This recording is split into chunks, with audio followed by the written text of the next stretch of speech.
curious little champions, I welcome you all to score 99% in 99 days. Today is day 76, where we are going to solve sample paper 6, and here I am going to solve questions exclusively from biology. And why biology is important? Because biology is going to give you 30 marks hopefully in your 10th board exam, okay, in science section, because science as a whole contains, gives you 80 marks, okay, it's out of 80 marks, and biology will be giving you 30 marks out of this 80. So this is a huge number, you get it? So chemistry and the physics comes after that. Why? It's not because those subjects are not important, it's just because biology has more number of chapters in your 10th grade. So we have to prioritize biology a bit more this time, yeah? So how many questions you will be solving? You will be solving 9 1 marker, 3 2 marker, 2 3 marker, 1 5 marker and 1 4 marker. Cool? Chalo. Now section A, that contains 1 marker question, my dear children. So over here, let's start with this question that we are having. Look at the diagram below carefully. Identify the process taking place at Z. This is Z. Okay, so plant, with the help of Y, it is giving out CO2. So probably what is that process in the case of plants where they give out CO2? It is known as respiration. It is respiration where they are going to use the oxygen, but they are going to give out what? Carbon dioxide. Why do they use the oxygen? For oxidizing glucose, that is food. Okay, they oxidize the food and they give out CO2, H2O as well as water. So this is respiration. What is this where the plant is giving out oxygen? What is this when the plant is giving out oxygen? Photosynthesis, my dear children. What happens in photosynthesis? The plants, they take in carbon dioxide and H2 and they give out glucose plus O2, oxygen. So this is photosynthesis. But what about this? Where the plant is giving out H2O, water itself. It is transpiration, my dear children, where the plant is losing water in the form of water vapor during the daytime. This is what? Transpiration. So this becomes your answer. You are asked exclusively about Z, so your answer will be this. Cool? Chalo. Next question. Lime water turns cloudy in the presence of gas, which is a byproduct of respiration. What is that gas and what is lime water, dear children? Lime water is CaOH twice. Okay, now it will turn milky because there is a formation of CaCO3, calcium carbonate. So what is this thing which will cause this reaction? It is CO2, my dear children. When lime water comes in contact with carbon dioxide, that is when you get a white precipitate which is known as calcium carbonate or CaCO3. Okay, now this is the thing that is being formed. This is the one that makes the lime water turn cloudy or milky. Now shown below are 4 setups kept in sunlight for 24 hours. In which setup is lime water expected to be the cloudiest, where the white precipitate will be found in the most amount. So over here in setup P, there is no plant. There is no plant, even though there is light source, there is no plant. And if there is no plant, do you think carbon dioxide will be released and it will go and react with lime water? No. So let's exclude this guy. What about setup Q? Here plant is there, lime water is there, and light is also there. So with the help of light, the plant will do photosynthesis, my dear children, where carbon dioxide is being utilized and water also is being there. Okay, water also is being utilized in the presence of light to form what? O2, glucose and things like that. But over here, if you see, since there is a constant presence of sunlight, the CO2 is utilized in the process of photosynthesis.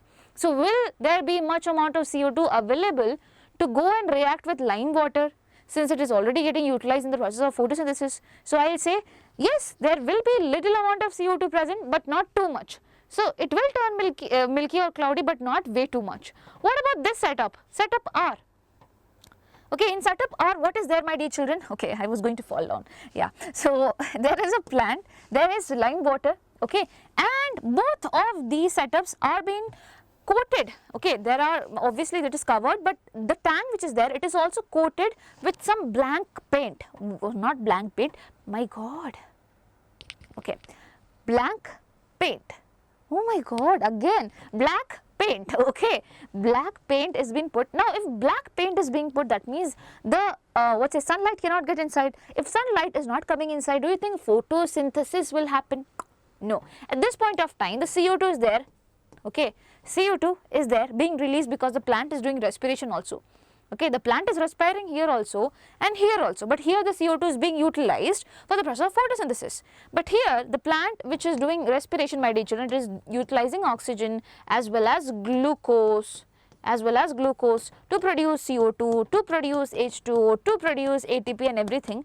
This CO2 over here is not being further utilized in the process of photosynthesis. Why? Because sunlight itself is not available. So obviously the CO2 is readily available to react with lime water and turn it milky or cloudy. Okay, and then this setup over here, there is no plant, there is nothing, so I cannot expect anything to happen over there. So let's just exclude there. Again, so can I say that this is the setup where I will be finding the most cloudiest lime water?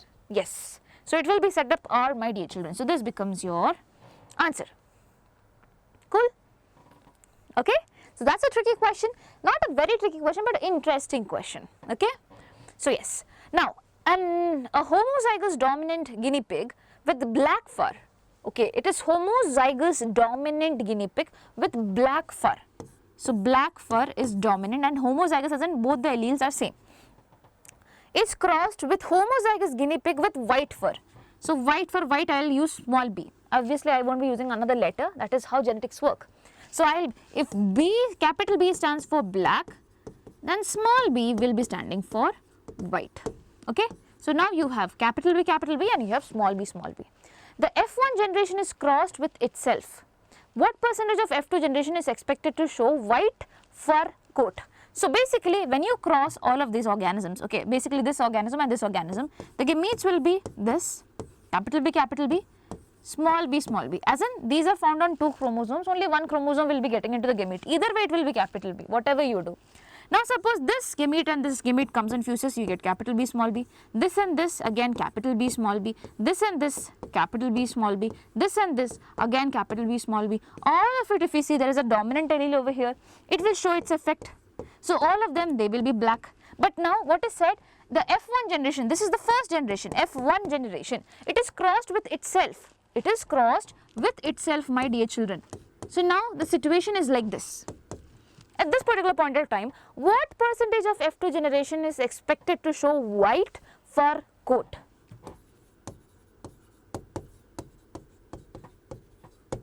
Who all will be showing white fur coat, my dear children? So over here again, put it in the gametes. Okay, this and this fuses, you get black, not black, capital B, that means it is going to be black. This and this fuses, you get capital B, small b. So over here this is that dominant, again it will be black. This and this fuses, again capital B, small b, there is 1 to dominate, so again it will be black. This and this fuses, you get small b, so if small b is for what, children? Small b is for white. If 2 bb small b are coming and both of them they are small, that means they are recessive alleles. If they come together, they are going to show its effect. There is no one to dominate over it. So it will be finally white. Now what percentage of the offsprings are white in color? If this is 100, only 25%, as you can see over here, will be white. Okay, so 25% becomes the answer. 25 plus 25 plus 25 plus 25 gives you 100, right? So this is 25% of them who are having white fur coat color. Works? Easy, no? Yes. Now next question. Person X suffers from a condition that affects the normal functioning of pituitary gland. Okay, there is a gland, that is pituitary gland, which has 2 lobes, anterior side and posterior. So you call it anterior pituitary and posterior pituitary. Anyways, which of the following is most likely a direct effect of person X condition? Person X's condition. So person X is having a problem with his pituitary, with his or her pituitary gland, right? So pituitary has a direct effect on something which is known as growth, because pituitary is the one that releases what, children? Growth hormone. So if growth hormone is being not produced, do you think the organism will grow properly? No. So insufficient growth of the body will be seen. This is a direct function of pituitary. Pituitary gland has so many indirect functions. Pituitary gland has a hand on thyroid gland also. Pituitary gland says that thyroid gland, hey, you have to release more thyroxine, hey, you have to release less thyroxine and things like that. But that is all secondary function, it is not a direct function that it does. Okay, so this is a very direct function because it is directly releasing what? A hormone, that is growth hormone, and growth hormone is the one that is responsible for the growth of an organism. So pituitary's direct function is this. Cool? Chalo. Next, the time duration from the sowing of seeds to the harvest of crops is critical for agricultural purpose. Listen, okay, read this question really carefully. The time duration from the sowing of seeds, putting the seeds in the soil, to harvest of crops, to taking them back, the crop, okay, the end product, okay, is critical for agricultural purpose. Based on the information above, select a reason why farmers prefer vegetative propagation for growing crops. What do you mean by vegetative propagation? Vegetative propagation is the asexual mode of reproduction in the case of plants, where the female and the male part of the plant is not involved.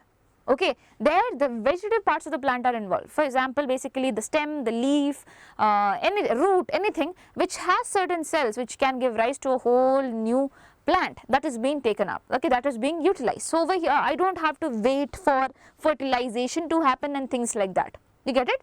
So this is not a long process. This is not a this won't be taking a longer time.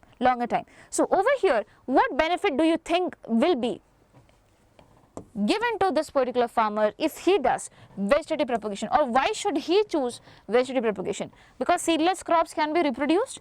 Yes, seedless crop can be reproduced with the help of vegetative propagation, but that is not the content over here.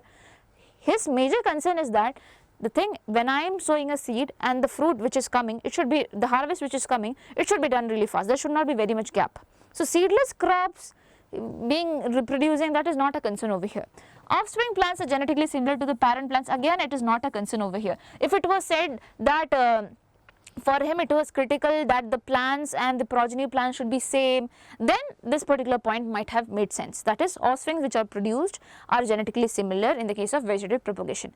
No. So this is also a a good point about vegetative propagation, just like this, but this is not the one that is asked in the question. Now plants grown by vegetative propagation bear fruits earlier. Yes, now this is something that is there.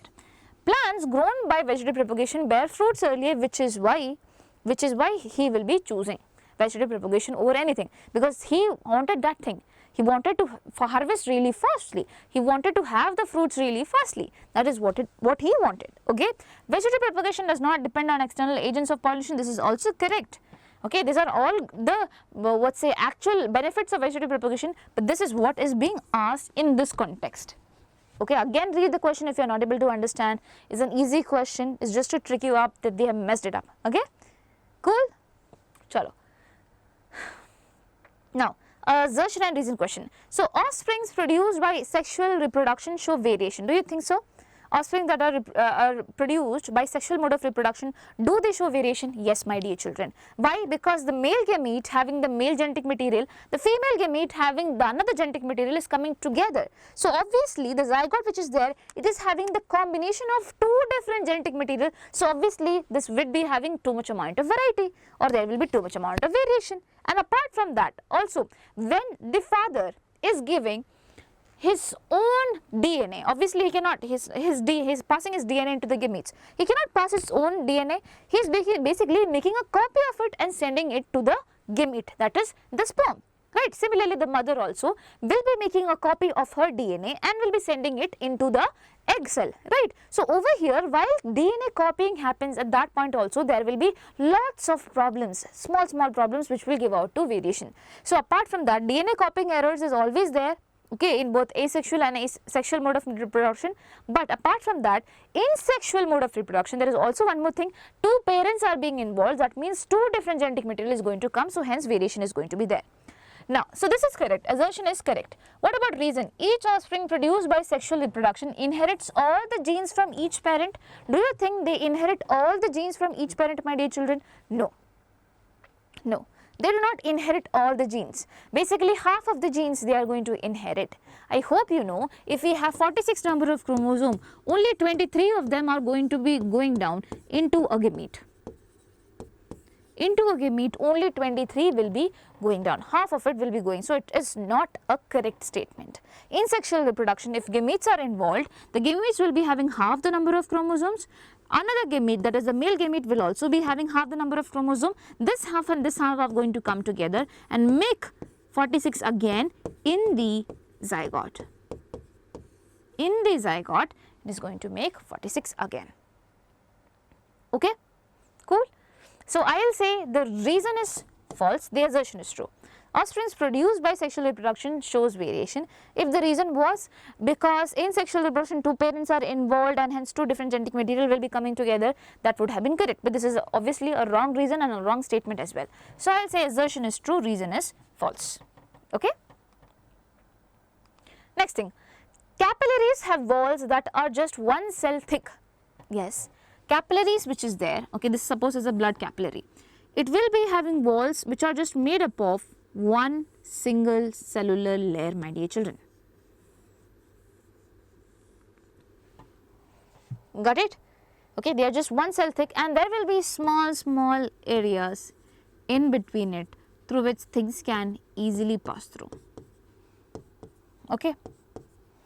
Now, why do you think things will easily pass through? Since it is made up of obviously one cellular thick layer, obviously there will be small pores, so it is not intentionally wanting things to pass down, my dear children. Okay, first thing, because of the pressure with which the blood is coming, obviously things will move out, such as plasma, okay, such as WBC which can change its shape and go, okay, such as certain pathogens, everything can leak out from the capillaries. And I hope you know that why it is one cell thick, because the oxygen which is there in the blood has to be transported to the cells around it. So for diffusion to happen, this one cell thickness is really necessary. Okay, if it is very thick, obviously diffusion would not be happening properly. Exchange of material between the blood and the surrounding cells takes place across the capillaries. Yes, my dear children. So capillaries have walls that are one cell thick. Why? Because exchange of materials, everything happens surrounding the cells, happens between the blood and the surrounding cells with the help of these capillaries itself. So I will say assertion and the reason, both of them are true, and the assertion is the correct, reason is the correct explanation of what? The assertion. A. Cool. And here the things that are moving out, what do you call these things together? You call this fluid as what? Lymph, my dear children. What do you call it? Lymph. Okay. Now, section B, which contains 2 marker questions. Let's begin talking about it. So, how do control and coordination in plants differ from that in animals? Give any 4 points of difference. Control and coordination in plants, my dear children, and in animals. So in the case of plants, I hope you know that it's the hormones which runs the whole process. For example, auxin, gibberellin, cytokinin, everything. There are hormones which is responsible for cell division, for growth, for tropical movements, everything. But in our case, we have hormones definitely, okay. But apart from that, we also have a proper nervous system. We always have a proper neuronal control also in our body. So this is one major difference that we have. Okay, this is one major difference that we have. And also in our body, these hormones are transported through blood. Okay, these hormones which are there, it is transported through blood. In the case of plants, do they have blood, my dear children? No. So basically, they diffuse from one area to another area. That's all. Within the plant tissues itself, they are going to move from one area to the other area. So there is no separate blood vessel or things like that for them to move. So 2 points are already been said. 2 points, can you think of it? Okay, 2 very important points, can you think of it? 2 points I already told you. If you are not able to think, let's see. So over here, plant hormones diffuse to the place of action. Okay. Animal hormones are carried in blood vessel, I already told you. Plant depend on hormones for control and coordination, but animals depend on nerve impulses as well as hormones for control and coordination. Hormones in plants are not secreted by specialized glands. Do you think they are secreted by specialized glands and all? No, but in us, we have specialized glands known as endocrine glands which are going to release it. Okay. Now over here in the case, the voice is way too much. Okay, yeah. Anyways, the movement in plants occurs through a change in the water content of the action cells. I hope you know that. For example, when you touch a touch me not plant, the touch me not plant, the leaf of it droops down. Why so? Why so? Because when we touch it, there is a whole ionic concentration change, hormonal change, things this and that, everything, such that below the leaf, there is something like this which is known as pulvinus. Pulvinus, it gets affected. So whatever water content is there in the pulvinus, it is lost outside. It moves outside, which is why the leaf, it droops down. So over here, the movement in the plants that you see, basically it's because of change in water content of the action cells, whereas when you talk about us, it might be because of the change in the shape and arrangement of all the proteins which is there in our muscle cells, my dear children, which is why we are able to move. If they are not ready to do all these things, they are not ready to change their shape, their structure and arrangement, then probably we might not be moving as well. So these are the key differences between control and coordination in plants as well as animals. I hope you write it and come in the exam as well. Yeah? Chalo. Now, this paper actually I liked it very much. There are so many questions which are very much intriguing. You might think about it.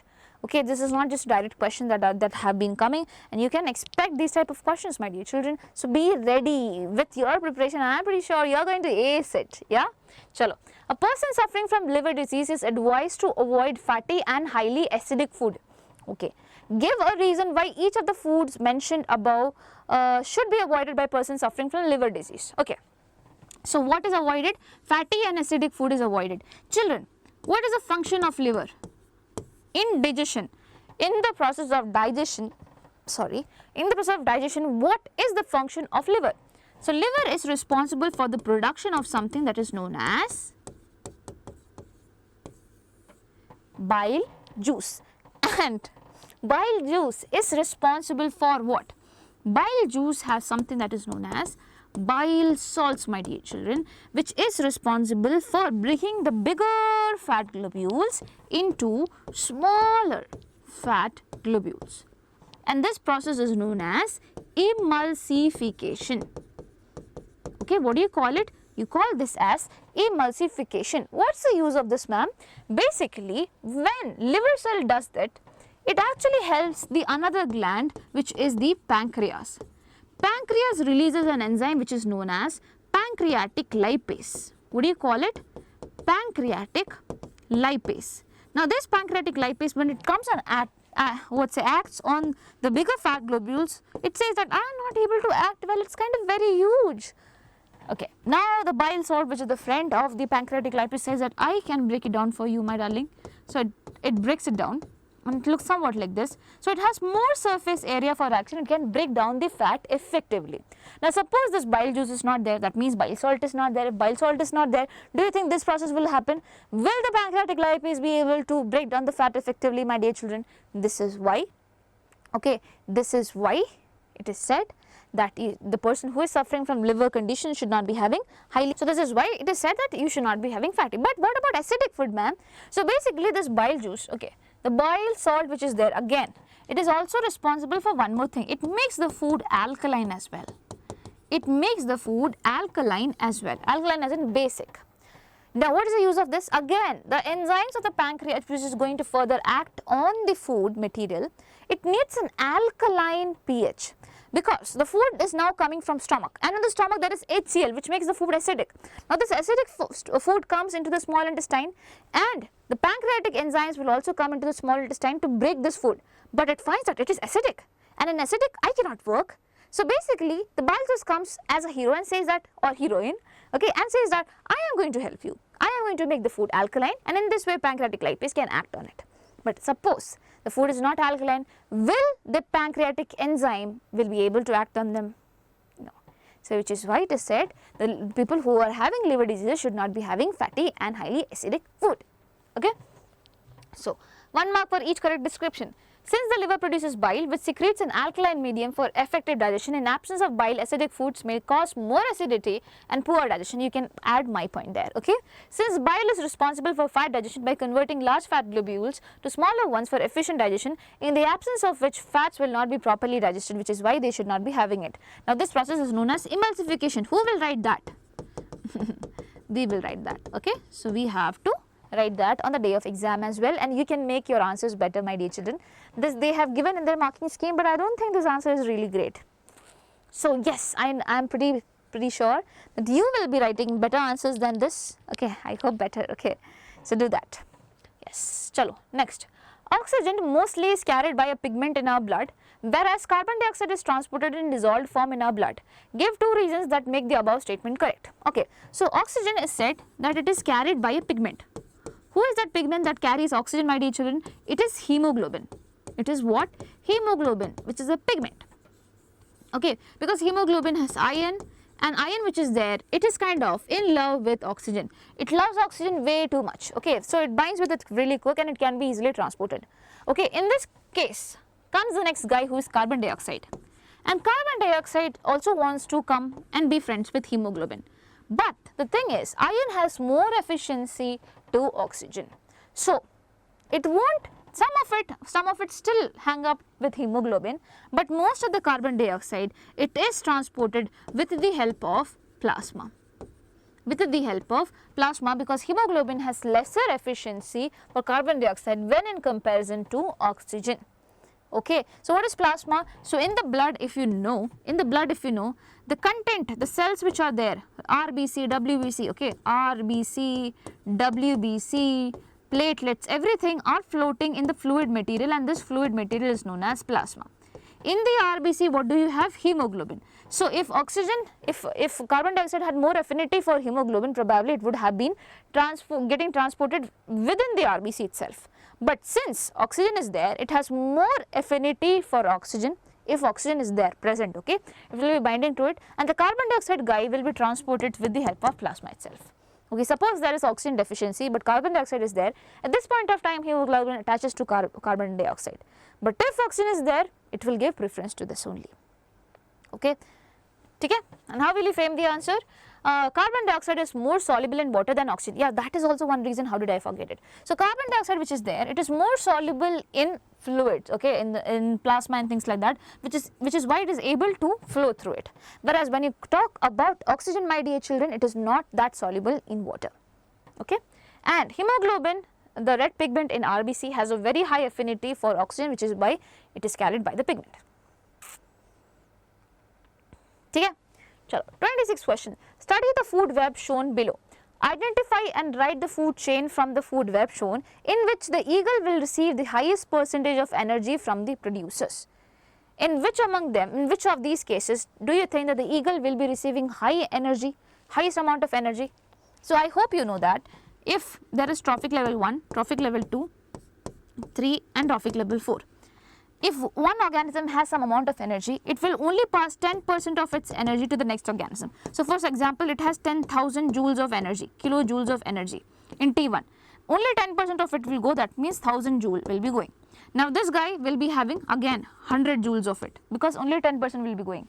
This will be getting only 10 kilojoules. So if you go up the energy level, or basically the trophic levels, you will find that the energy goes down. So if you want the eagle to receive highest percentage of energy, you have to make sure that there are no much organisms between the plant and the eagle. So if we see this route, there is frog and grasshopper here. So there are two organisms to which it has to share its energy. Okay, so 10% goes here, 10% goes here, then it will receive 10%. Okay, here also there are 1, 2 organisms. So what do you think about this? Grass being eaten up by mouse and mouse being eaten by eagle. So in this case, eagle will be utilizing what? The third trophic level. That will be the best for eagle bicep.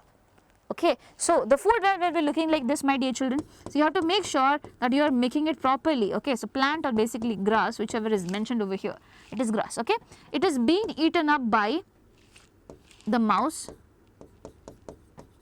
and the mouse is eaten up by the eagle. This should be the flow. This should be the flow. Mouse, grass, mouse, eagle. Please make sure you are no marks to be given for incomplete food chain. Okay. So make sure you are making it properly. Now, which organism will be the most affected when a non-biodegradable pesticide is introduced into the soil?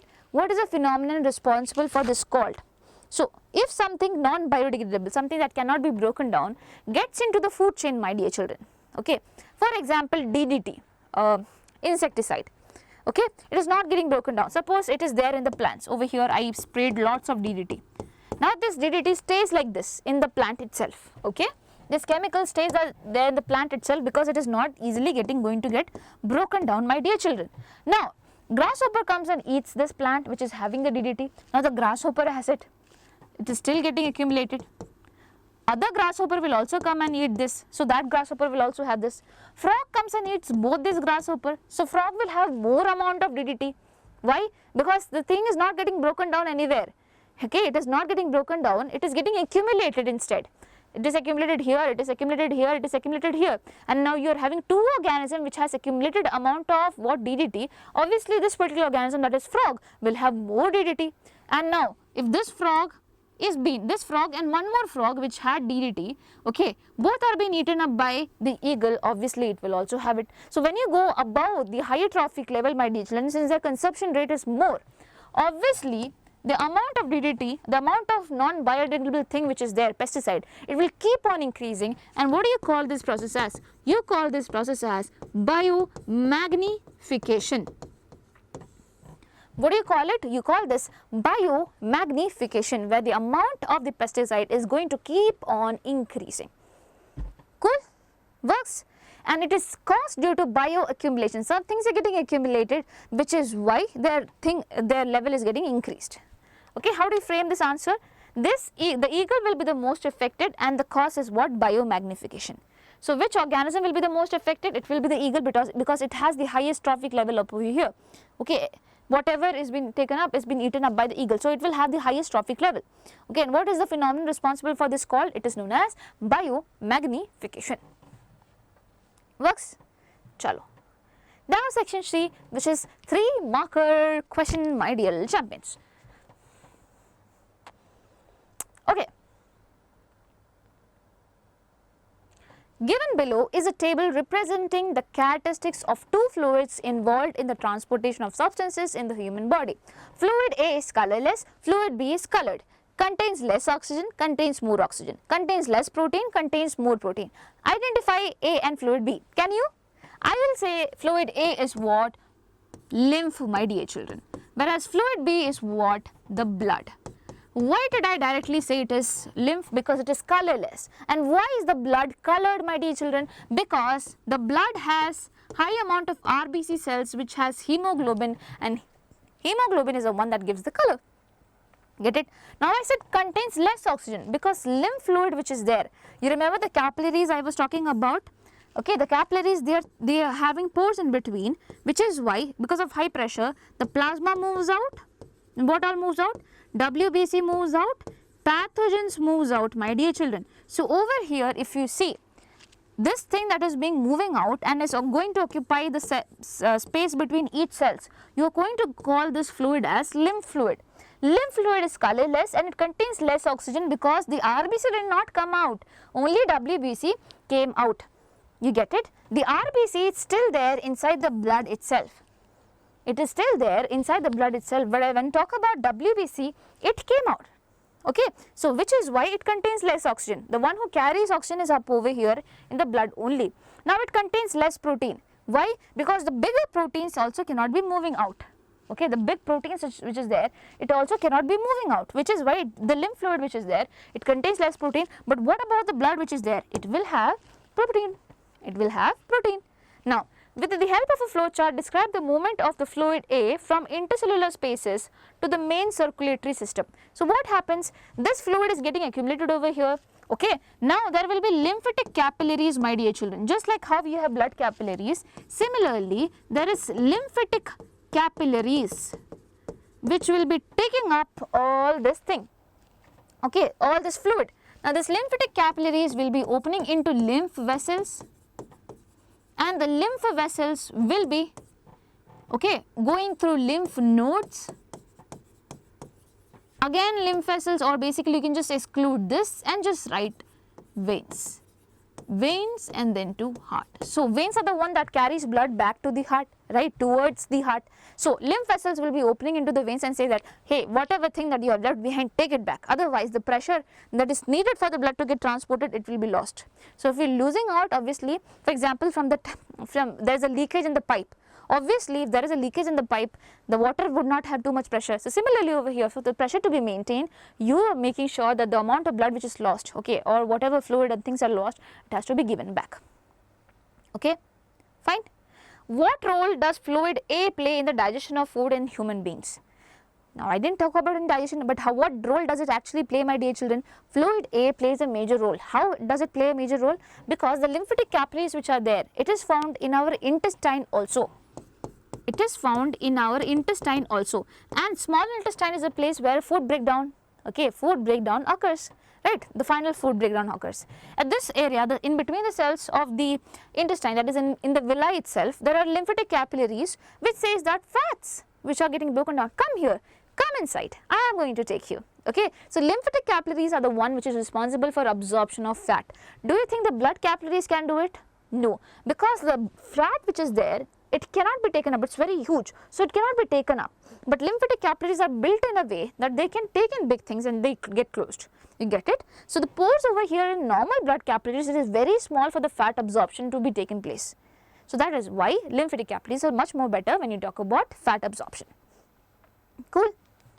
So how do you frame this answer? Fluid A is lymph, fluid B is blood. 0.5 marks for each correct answer. Now 0.5 for all the 4 nodes. Okay. So intercellular spaces, okay, intercellular spaces as in between the cells. From between the cells, intercellular spaces, things go to lymphatic capillaries and then lymph vessels, and then they will open into large veins and then into heart. This gives you 1 mark with proper, direction of the arrows as well. 0.5 for the correct namings and 0.5 for the direction of arrows. Now lymph carries digested and absorbed fat from the intestine back to the blood. That is the use of lymph vessel. Cool? Got it? Okay? Chalo. So I hope that answer is also done. Now what do we have? We have the next question over here, which says that 2 major forces help in the transport of water in a plant. Force A is the driving force in the movement of water during the day, whereas force B help the movement of water in a plant during the night or during the day when humidity is high. Identify force A and force B. So one force is helping during the daytime. The other force is helping mostly during the night time, okay. And the second statement says describe how each of these forces are going to help in the movement of water in a plant. So think about it and I will be right back. I need to drink a sip of water. Works? Okay. So let's get into the other question that we have over here. 2 major forces help in the transport of water in a plant. Fine. Force A is the driving force in the movement of water during the day, whereas force B helps the movement of water in a plant during the night or during the day when humidity is really high. Okay, force A is for the day, force B is mainly for the night or during the day also when the humidity is kind of really high. Identify force A and force B. Describe how each of these forces help in the movement of water in a plant. Now, let me tell you, children, during the morning time what do we have? We have sun, right? So, sun which is there, what it does is that it causes the plant to lose a lot of water, okay, to lose a lot of water in the form of what, children? Water vapor. And I will tell you a fun fact about water molecules. So, the water molecules which are there, they are kind of very close to each other, they are like very thick friends. So, what do they do is, they hold their hands like this together, they have a bond in between them, okay, or a force in between them. You call this force as cohesive force. So, this is one H2O molecule and this is another H2O molecule, and between them what do you have? You have cohesive force. Similarly, this water molecule is inside a vessel, okay, which you call a xylem vessel, you know, xylem vessel and trachea and things like that. Basically, it is inside a tissue which is known as xylem. Now, this water molecule is holding its hand like this also.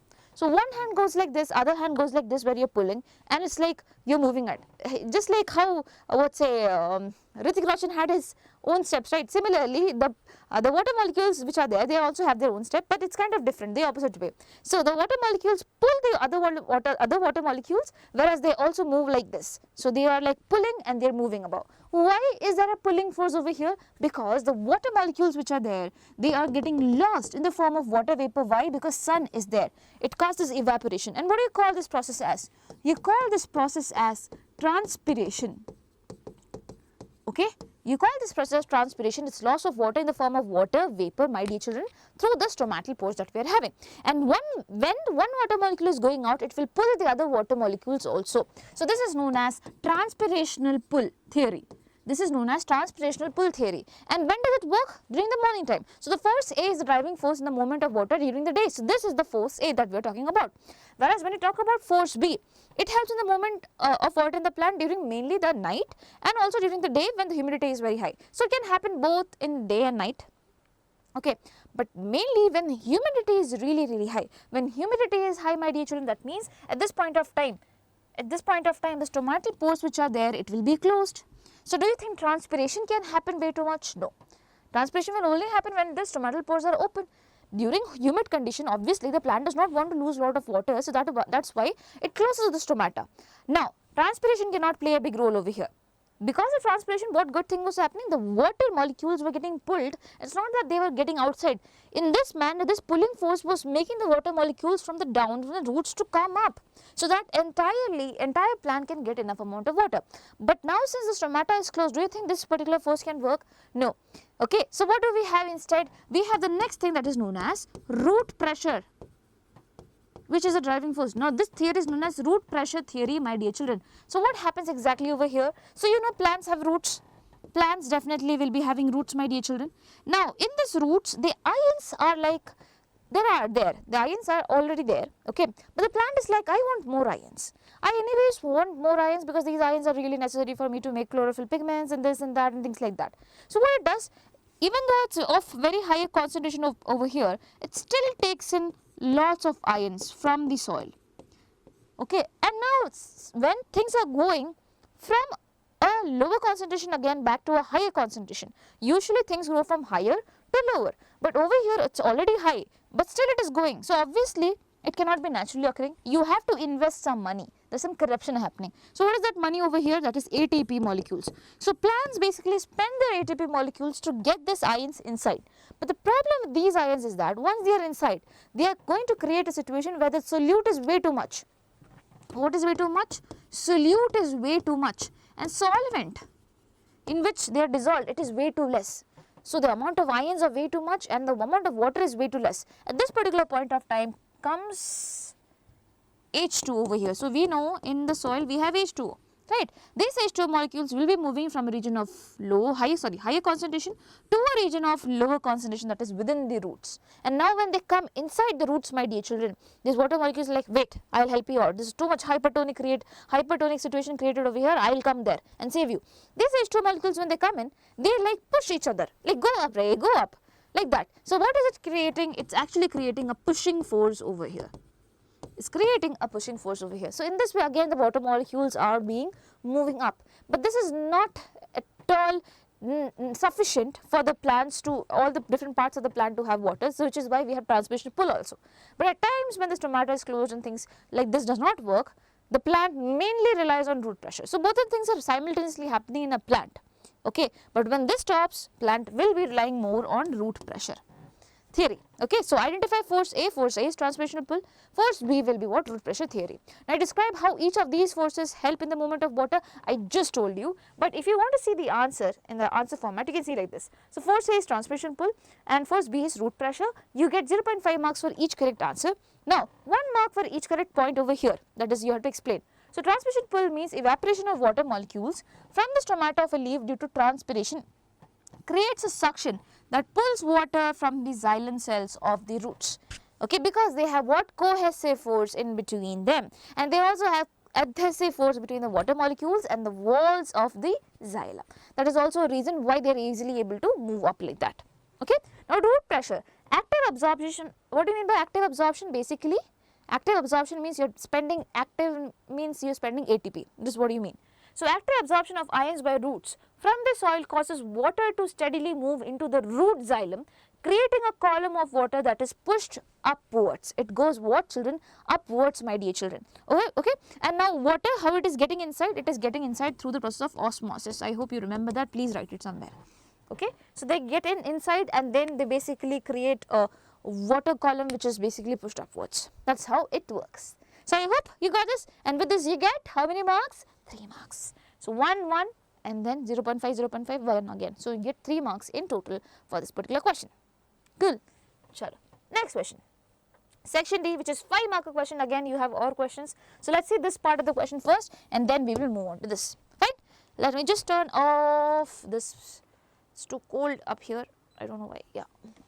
So variation in DNA is beneficial for survival of species over time. Explain. Do you think variation is good? Yes, my dear children. Why variation would be good? Variation in DNA, as in changes in DNA, is beneficial for organism. Why?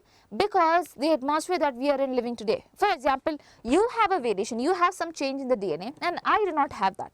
But as of now, we do not know that there is a change and things like that. Now when a climatic change happens, for example, it's too hot now, okay, it's way too hot, and I would not be able to survive, I will dehydrate myself, I will probably die off. But you will be still sustaining. Why? Because you have that minute change in your DNA which is letting you survive in this particular hot atmosphere or hot temperature as well. So this is how variations are really good, because in our nature the environment can really change any time. So there is no specificity about it that it will stay like this. So if it changes, my dear children, then these variations are the one that could help us survive that. Okay. Now, explain an instance where reproduction would be counterproductive to the sustenance of species. As in, can you explain a situation where reproduction would be taking a bad toll, or basically have a bad impact on the sustenance of our species?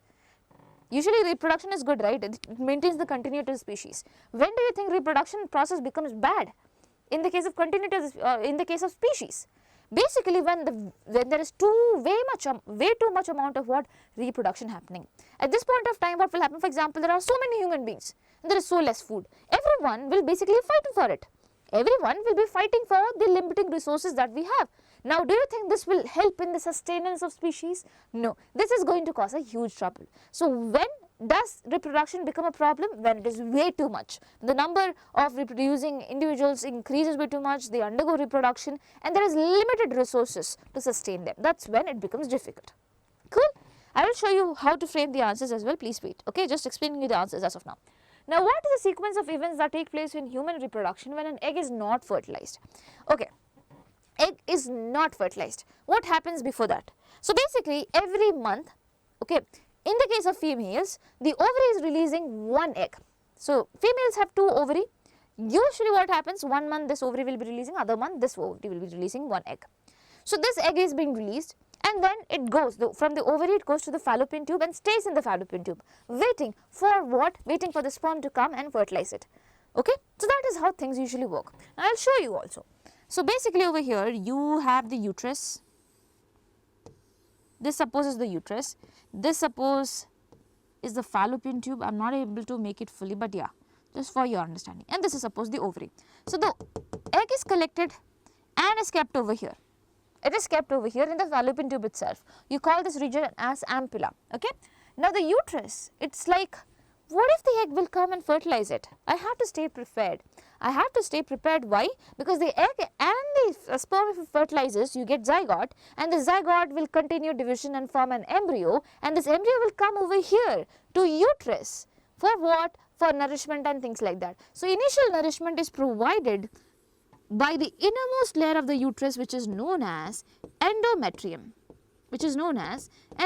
So uterus has three layers: perimetrium, myometrium, and the innermost layer is what? Endometrium, my dear children. So what happens is that the endometrium layer is again divided. It has a very thickened layer which is always there, and then one layer is there which is a temporary layer. It just comes off and then goes like that. Okay, so this temporary layer is there. It is thickened during every time, every month. Whenever this egg is released, before that, basically it is all prepared such that the sperm can come, basically can come, they can fuse, and then they can form zygote, and the embryo can come, and the embryo can get implanted into it. But what if this process is not happening? Then the uterus will be like, why did I make the endometrium layer? Why did I thicken it? So basically it becomes very sad, and what happens? This endometrium layer that you see over here, it slowly sheds off. This temporary layer that you see over here, it slowly sheds off. You have a permanent one staying there, okay? But in endometrium also you have one extra layer that becomes thickened, that will be flowing out of our body, along with what? This particular guy that we have over here, that is the egg. So egg as well as the blood, okay? Egg as well as the blood, as well as the mucus, everything which is there, it will be flowing out of the body, and this is known as menstruation. Okay, what do you call it? Menstruation. Fine. This is how you need to write your answer. So how you need to write? Let's see. So over here, variations allow diversity in organisms. Why is variation good? Okay, that was the question. So in case of drastic alteration of niches as an environment, okay, or the habitat where you're living in, A population with variation is most likely to have some surviving members to ensure continuity of species. So, since there is a variation, they will be surviving, and this survival would help them, let them continue their species, otherwise they will die off, right? All of them, they will die off. Only if you and me are different, that makes a huge difference, right? You might be able to survive, okay, and you might be able to reproduce, you might be able to continue the species which is there, that is human race. But what if we both do not have variation, we both die? Then there is no continuity of species, okay. So, that is the thing. Now, B, higher rate of, okay, when do you think reproduction is counterproductive to the sustenance of species? So, a high rate of reproduction would lead to unchecked population growth, leading to competition for resources and subsequent lower standards of living. I told you, if there is an uncontrolled higher rate of reproduction, my dear children, since we have resources which are very limited, people or organisms will be fighting for it, and hence obviously it will mess up with the system or ecosystem that we are having over here, okay. Now, what will happen if the egg is not fertilized? The egg survives for a day in the reproductive system. In case the egg is not fertilized, it is shed along with the lining of the uterus out of the vagina as blood and mucus. Along with the unfertilized egg, please write it, along with the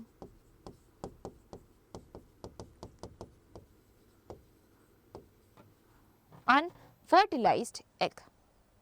Cool? Done? And what do you call this lining of the uterus? Basically, this is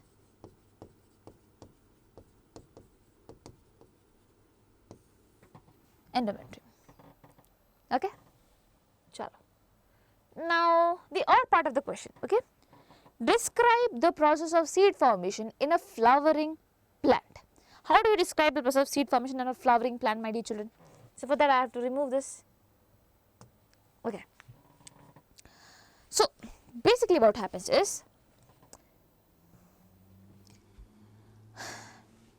there is pollen grain being released from the male part of the plant. What do you call this? Pollen grain. Pollen grain. And pollen grain, within it, okay, within it, it has two male gametes or two male germ cells. Fine. Now, this pollen grains will be landing on the stigma, and then you have this style, and then you have the ovary. You are asked about the process of seed formation, right? Now, inside the ovary, what do you have? You have the ovule, and ovule has what? The female gamete.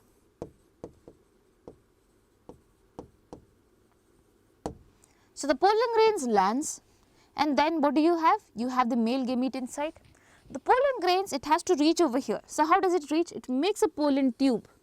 What do you call this?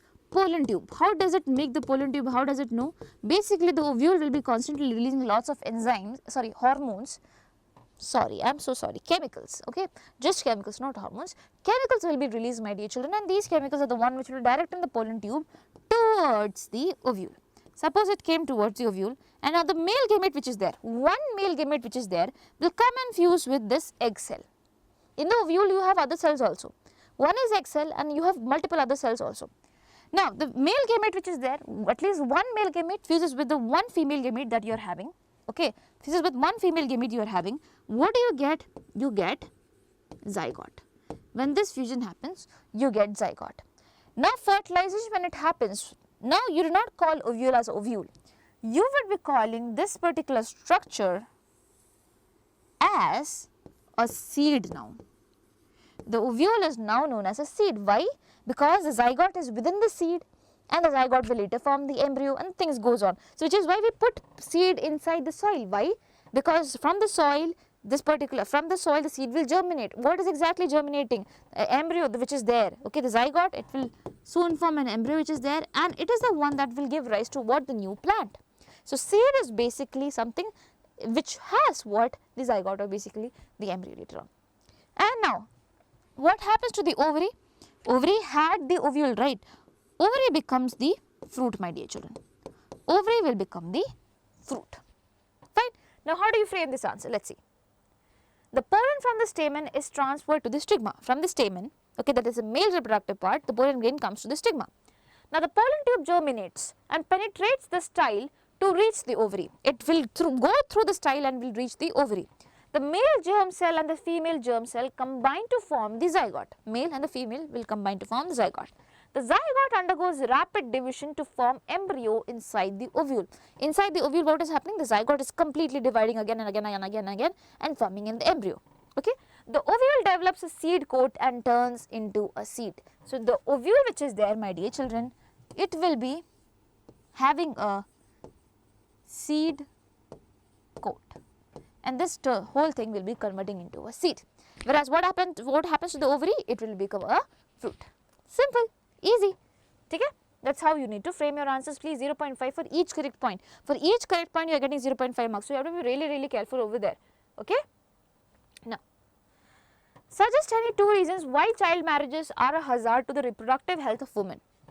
Why do you think child marriage should not be there?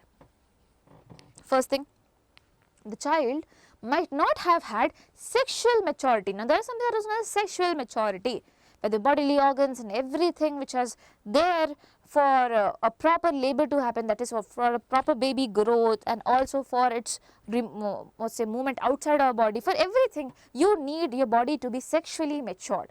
Now, this is something that might not happen if child marriage is happening. Child marriage probably that means you might have just hit puberty. There are a lot of changes that has to be made in your body, right? That might not be taking place. Now, at this particular point of time, since she might not have attained sexual maturity, there are higher chances that she might not be able to sustain the whole process of reproduction, my dear children.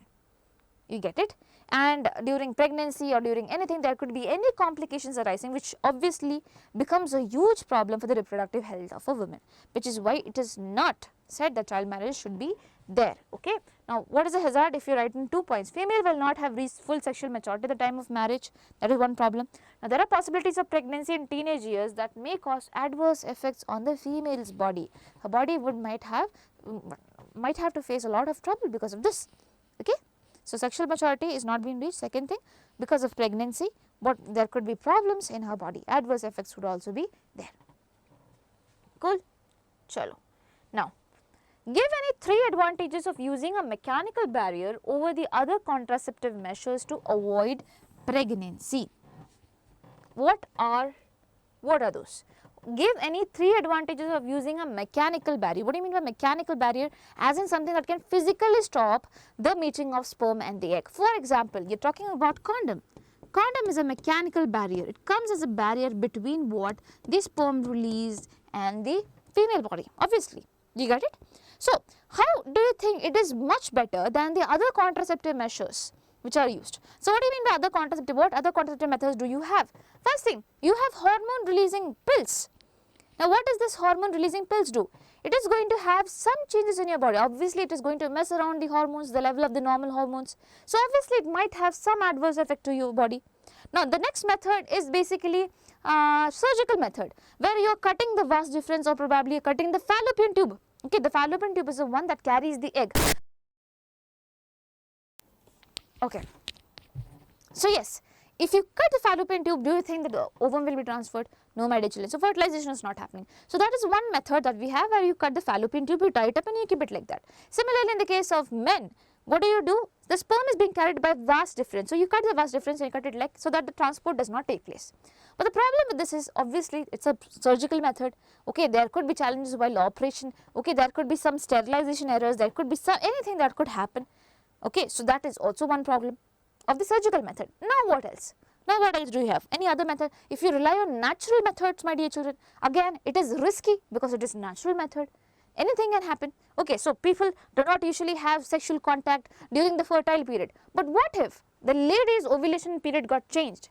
Okay, the date got changed, that date got shifted, and they had sexual contact during that particular point of time. Again, you might get pregnant. So, that is the whole problem about different contraceptive methods. So, the best one which is there is a mechanical barrier method which is there. Okay, why? Because it also prevents sexually transmitted diseases, my dear children. So, condom is the only thing. Okay, in mechanical barriers also you do have different things. You have walls, you have diaphragm, this and that, a lot of things are there. But when you talk about condom which is there, the male condom which is being used, it makes sure, or the female condoms also, it ensures that the fluids, the genital fluids which are there, it is not being spread in both the people who are having the sexual contact. You get it? So it prevents a lot of diseases as well. So how do you frame these answers, my dear children? Let's see. So yes, contraceptive pills can cause hormonal imbalance, one problem. Copper T and IUD can cause irritation to the uterine lining if not placed correctly. What do you mean by copper T? Copper T is an intrauterine device. Intrauterine, as in inside the uterus you are going to put it. What is it? Copper T. So copper T is small thing which is there. It releases copper, my dear children. It releases copper inside the uterus. And why is it released? Basically what happens that the sperm which goes, it has to be motile to reach the egg, right? So the copper T, the copper which is being released, this goes and messes around the motility of the sperm. It does not allow the sperm to move around very much, and hence it won't be able to go and fertilize. It has to move a long way, right? So that is the thing about copper T. But the problem with copper T and any such intrauterine device is that, my dear children, if it is not properly being put up, what happens? The uterine lining and everything which is there inside the uterus, the lining of the uterus might have some issues as well. Okay, that is one problem.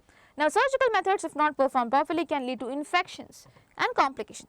So, any other answers can also be correct if there is a valid point over there, but these are the points that is generally being put forward. As I said, you can also put the natural method also, which is there. Okay, withdrawal method is there. Basically, before the ejaculation happens, the male partner withdraws the penis. But again, this is a chance. What if the sperm has already been released? So, it is the contraceptive method. It is a natural contraception. Okay, it is a natural way of contraception, but can you rely on that? No. Okay, chalo. Next thing, section E, which is a 4-mark question. This is the last question that we are having over here. So let's get into it. So, two human beings who can both roll their tongues, okay, produced 11 children. So, two human beings produced 11 children, my dear children. Both of them, they can roll their tongues. Now, 3 of these children could not roll their tongue and 8 children could roll their tongue.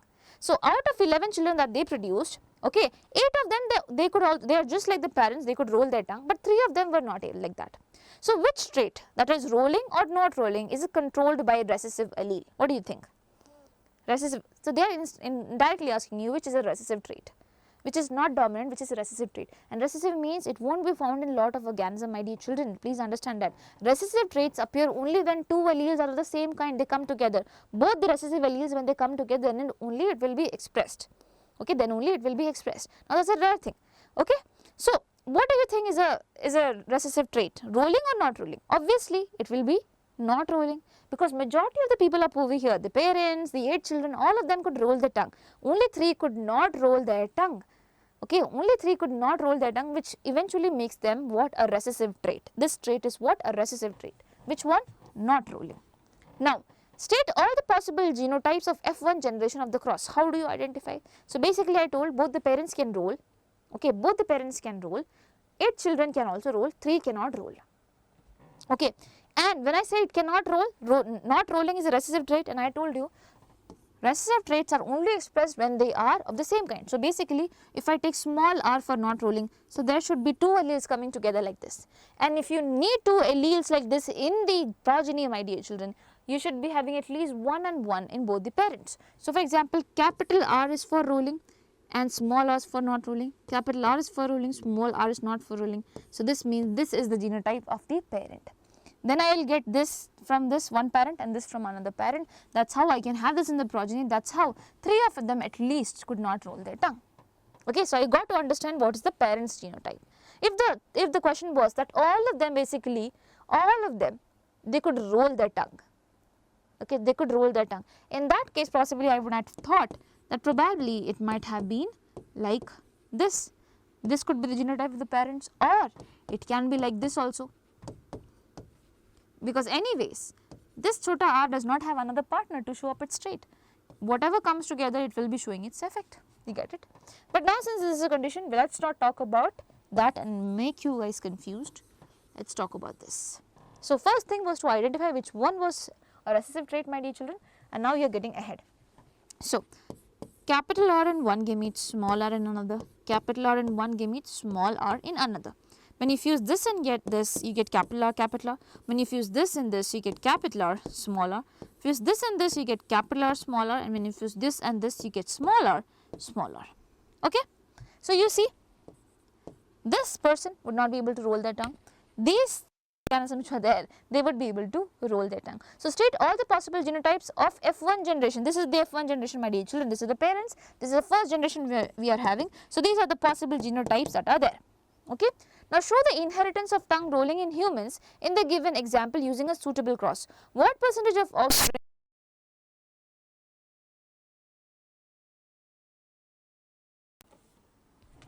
Okay. Yeah, what percentage of offspring will show the same genotype as the parents? So over here they asked you for all the genotypes, and they are asking you what percentage of offspring will show the same genotype as the parent. So you know the parent's genotype, it's capital R, small r, capital R, small r. Now in this progeny generation, in the F1 generation, who all do you think have the same genotype? 1 and 2. There are 2 progenies which have the same genotype like the parents. Rest of them, they do not have it. Rest of them, they do not have it. Okay. So what do I say? 2 and 2, out of 4, if 2 organisms are there, that means half of 4, that is 2, basically 50%. Can I say 50%?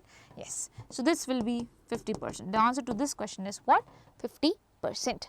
Now, if one of the parents could not roll their tongue, things are changing, okay, could not roll their tongue, when will they not roll their tongue? Okay, there's some problem. Okay, it is getting stuck again and again. Yeah. So, if one of the parents could not roll their tongue, with the help of a cross, calculate the ratio of tongue rollers to non-tongue rollers in the offsprings. So, they have changed one parent completely. Okay. So, one parent is kept like that is capital R, small r, and the other parent, I should be writing it over here, I think. Okay. So, one parent is capital R, small r still, and the other parent, you are said that they are not rolling their tongue, so it will be small r, my dear children. Okay, you have to calculate the ratio of tongue rollers to non-tongue rollers.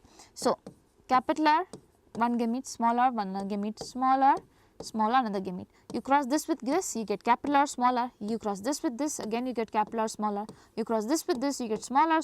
You cross this with, again you get small r, my dear children. So, what is the ratio of tongue rollers? So, the one that has capital R, it will be dominant. So, they will be still rolling their tongue. Okay, they will be still rolling their tongue. The one that do not have would not be rolling their tongue. You get it? Both of them would be rolling, other both would not be rolling. So, can I say 50-50? Yes. So, 50. What is the ratio? Ratio 50-50. I cannot write 50-50 as a ratio. So, what will I write? 1:1 can I write? 2:2. If I cut down, it is 1:1. Simple as that. So, let's look over here. So, not rolling is a recessive trait, first thing. Now, you are asked about the genotype. You gave the genotype, that this is the genotype that you got, capital R, small r, and small r. Okay. Now, you are asked for the percentage. Okay. So, the one that has the same genotype, just like a parent. So, you saw 2 of them had the same genotype. So, 2 out of 4 basically that means 50% of the offspring will show the same genotype. Then you were asked about this question where you changed one parent. You said one parent is non-roller and the other parent is. Okay. And now you have to find the ratio of offspring who are non-rollers and the other one who are rollers. Okay. Lol, oh my god, what happened to me? Okay, anyways, ratio of tongue rollers to non-tongue rollers, my dear children, it is 1:1 and you get 1 mark. So, genetics questions, it might be a little tricky for you, but if you just sit there with a fresh brain over here, you don't get nervous about your exams, you will be able to crack that as well. That's my guarantee. Even me also being a teacher, it's not like I know all the questions, right? Whenever we also see a question, we also mess it up. So, you have to do what? You have to look straight at the question and think, what are the details that are given? What can I deduce from each line? That is the thing. Okay, what can I find from each line? And you have to tell the answer for that. That's all. It's simple, trust me. Cool? Works? Chalo. And with this, we complete the next sample paper, my dear children. Stay tuned for the next, and also do let me know if you're loving our videos in the comment section. We would love to see your reactions. Okay, so please show us your love in the comment section. Like, share and subscribe it, and also share it with your friends. Okay, and all the best for your exam. You will do really good. Lots of love. Bye bye.